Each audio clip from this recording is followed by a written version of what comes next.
As the African sun peeked over the horizon, the animals of the savannah gathered at Pride Rock to honor King Mufasa and Queen Sarabi's newborn lion cub, Simba. The proud parents had just welcomed the tiny cub to the great circle of life. Rafiki, a wise baboon, presented the future king to the savannah. The animals cheered and stamped their feet in approval. Scar, Mufasa's brother, didn't attend the ceremony.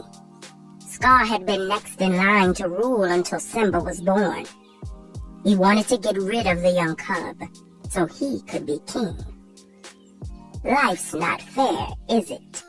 Scar complained to a mouse he was about to eat. Just then, Mufasa's advisor Zazu flew by. King Mufasa's on his way, he announced.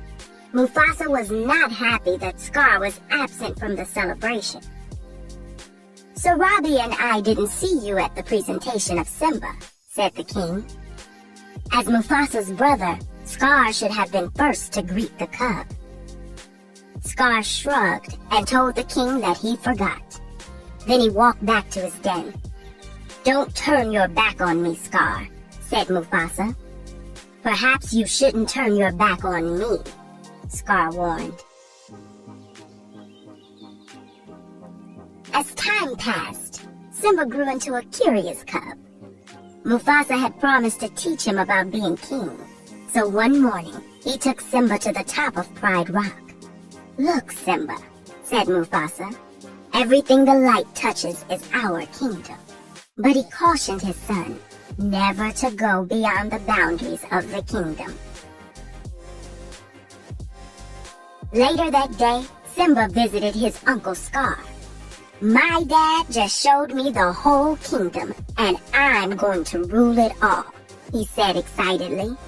With an evil grin, Scar asked if Mufasa had shown Simba the elephant graveyard beyond the northern border. Only the bravest lions go there, he added. Scar knew Simba couldn't resist the chance to prove his bravery. Come on, Simba told his best friend Nala. I just heard about this great place. The cubs were eager to explore the graveyard, so they lied to their mothers, asking if they could go to the water hole. Their mothers agreed, but only if Zazu went with them. Once they were in the savannah, Simba and Nala ditched Zazu. As they neared the graveyard, the friends laughed and pounced on each other, before tumbling into a dark ravine filled with bones and elephant skulls. Dark mist covered the ground. Simba and Nala cautiously walked toward an enormous skull. We could get in big trouble, Nala whispered. Zazu, who had been searching for the cubs, knew they were in terrible danger. As soon as he found them, 3 hyenas emerged from the shadows and backed them into a corner.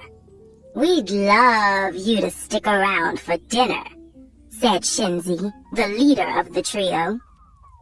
Simba, Nala, and Zazu ran for it, but the hyenas caught Zazu, so Simba ran back to help him. Why don't you pick on somebody your own size? Simba said in his bravest voice. Without hesitation, the hyenas charged after Simba and Nala. The cubs were no match for the hyenas. Just when it looked like they were done for, Mufasa arrived and saved them. The frightened hyenas quickly ran away. Simba was in big trouble, but the king didn't stay angry for long. We'll always be together, right?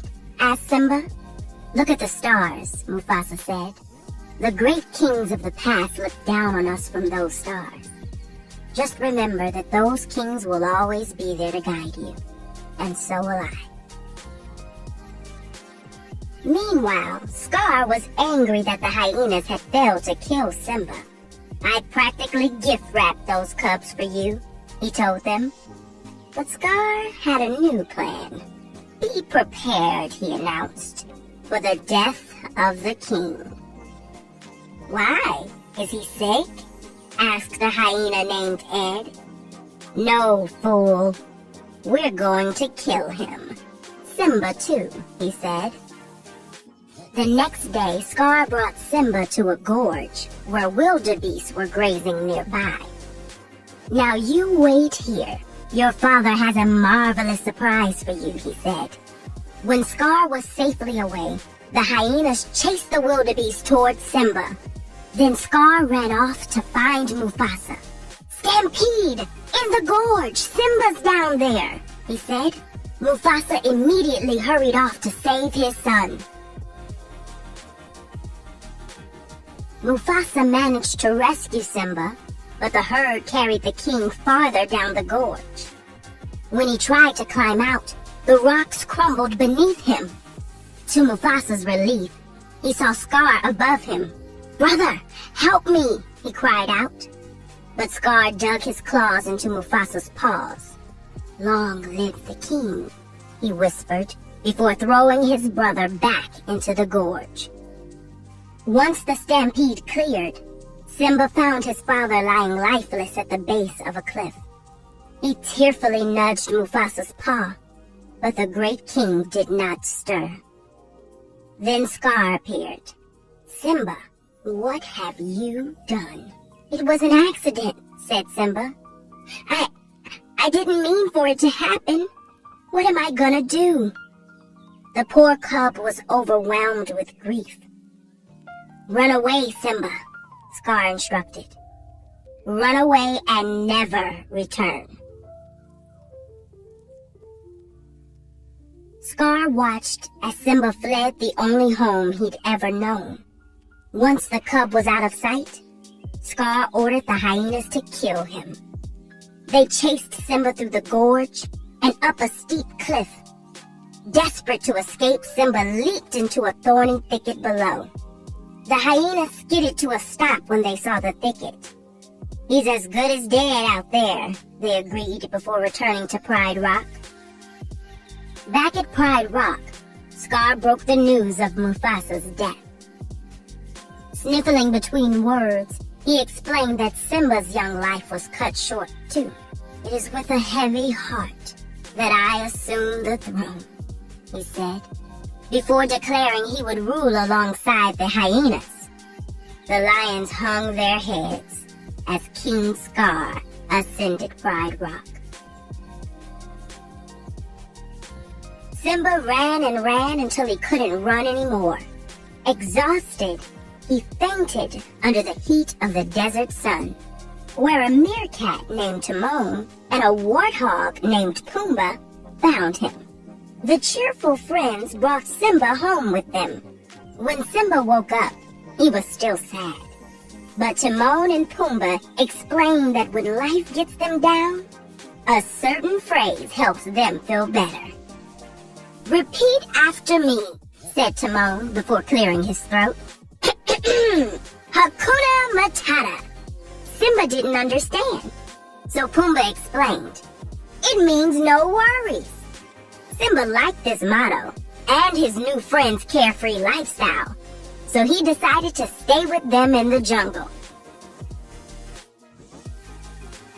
Years passed and Simba grew into a strong young lion. He tried to forget about the past, but as he gazed into the night sky with Timon and Pumbaa one night, he couldn't help thinking of the great kings and everything his father had taught him. Simba sighed. He didn't know where he belonged in the great circle of life. One day, as Timon and Pumbaa strolled through the jungle, a lioness attacked Pumbaa. The terrified warthog ran away, but got stuck under a tree root. Simba rushed to protect his friend. As Simba wrestled the lioness, she pinned him to the ground.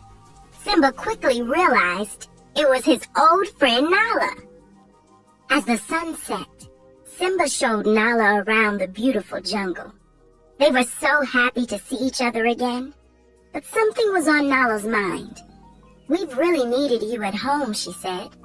Under King Scar, the Pride Lands had become barren, and the animals were starving. "I can't go back," he said. "You wouldn't understand." That night, wise old Rafiki found Simba alone and deep in thought. "You're Mufasa's boy," he said. "He's alive, and I'll show him to you." Curious, Simba followed Rafiki to the edge of a stream. As he looked into the water, his reflection changed shape and became the face of Mufasa.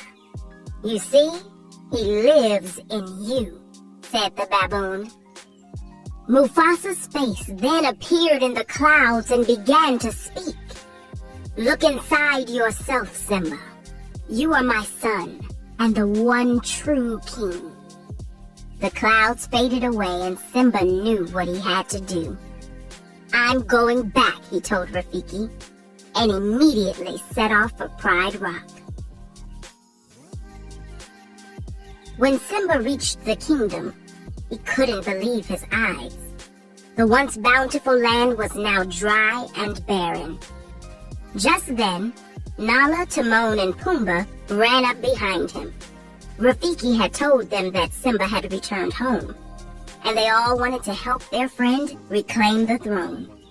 "At your service, my liege," said Pumbaa. While Simba searched for Scar, Timon and Pumbaa distracted the hyenas. Simba soon found the false king arguing with his mother, and when Simba saw Scar strike her, he let out an angry roar and lunged at his uncle. "Simba, I'm a little surprised to see you."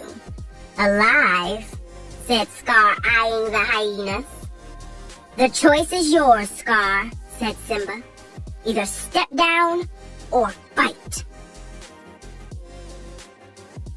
Scar wouldn't give up the throne that easily, so he backed Simba over the edge of Pride Rock. With his nephew dangling below, Scar whispered into Simba's ear, "I killed Mufasa." Anger rushed through Simba's body. With a mighty roar, he climbed over the edge and pinned Scar to the ground. "Tell them the truth," he cried out. Reluctantly, Scar admitted to the animals of the Pride Lands that it was he who had killed Mufasa. Victorious, Simba ordered Scar to leave the kingdom. But when Simba turned his back, Scar attacked him again. With a swipe of his powerful paw, Simba knocked his uncle over the edge, where a pack of hungry hyenas was waiting. Scar was never seen in the savannah again. Finally, Simba took his rightful place as king. All the animals rejoiced at his return, and under his rule, the Pride Lands once again flourished. Many months later, the animals of the savannah again made their way to the foot of Pride Rock. Rafiki presented the new princess, the daughter of King Simba and Queen Nala, to the cheering crowd below. Simba was so proud. He had finally found his place in the great circle of